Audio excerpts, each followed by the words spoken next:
మా విలేజ్‌లో 10వ తేదీ ఒక పెళ్లుంది. ఊళ్ళో అమ్మాయిని ఊళ్ళో అబ్బాయికే ఇస్తున్నారు. అలా ఇచ్చుకుంటే ఎంత బావుంటుంది కదా! మన పుట్టినిల్లు, మెట్టినిల్లు ఒకే ఊర్లో ఉంటుంది.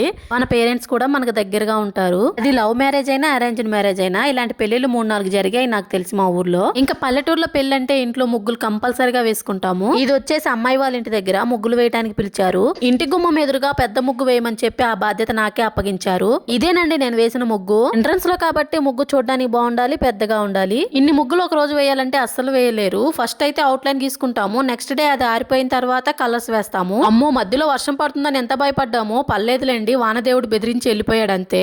వీళ్ళు 4 రోజుల నుంచి ముగ్గులు వేస్తున్నారు. నేను ఒక 2 డేస్ వెళ్ళాను అంతే. ముగ్గులు మొత్తం కంప్లీట్ అయిపోయాయి. మొత్తం చూపిస్తున్నాను చూడండి. మా విలేజ్ లో అందరికి ఇంటి ముందు ఓపెన్ ప్లేస్ చాలా ఉంటుంది. ఇలా ఓపెన్ ప్లేస్ ఉంటే చక్కగా ముగ్గులు వేసుకుంటే ఇల్లు చూడండి ఎంత అందంగా ఉందో చూడటానికి. నేను వేసిన ముగ్గు మొత్తం ఫినిష్ అయిపోయిన తర్వాత ఎలా ఉందో చెప్పండి. నేను ముగ్గు వేసి అవుట్లైన్ గీసాను అంతే, కలర్స్ నేను వేయలేదు.